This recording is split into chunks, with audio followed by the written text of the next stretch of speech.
वो US elections ही हैं। और ये भी माना जा रहा है कि वहाँ पर अगर डोनाल्ड ट्रंप की जीत होती है तो शायद इमिग्रेशंस को लेकर जो नॉर्म्स हैं वो थोड़े से और सख्त हो जाए।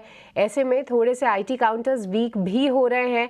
पर आपका क्या नज़रिया है गौरांग जी इस पूरी थीम को लेकर, और नतीजों के बाद क्या इस गिरावट में कहीं मौके ढूंढे एक्यूमुलेशन के?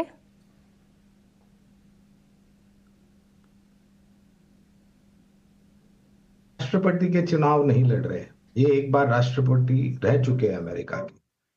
और मेरे ख्याल से देश के किसी भी कोने में जहां पर चुनाव होता है तो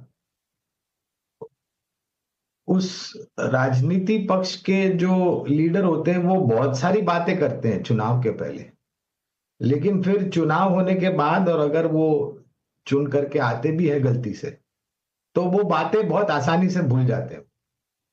तो मैं तो ज्यादा तवज्जो इन सब बातों को देता नहीं हूं।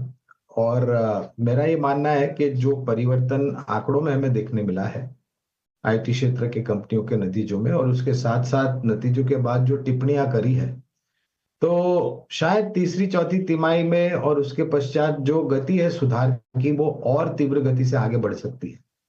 और हमने ये भी देखा है और ये भी वास्तविकता है सृष्टि के पहली और दूसरी तिमाही के नतीजों के पश्चात काफी सारे आईटी कंपनियों के लक्ष्यांक में ऊपर की तरफ के दायरे आते हुए देखे हैं।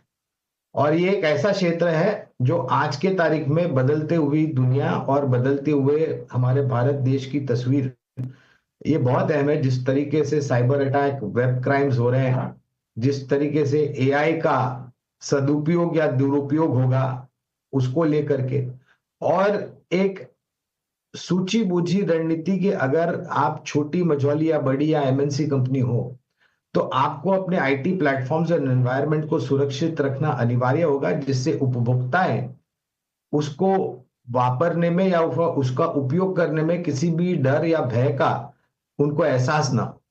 तो मैं तो मानता हूं कि पहले भी खरीदारी का मौका था 2 साल पहले जब परिस्थिति बहुत ही नकारात्मक थी, और अब धीरे धीरे सुधार हो रहा है। तो मेरे ख्याल से और भी मौका है लंबी अवधि के लिए निवेश करने की।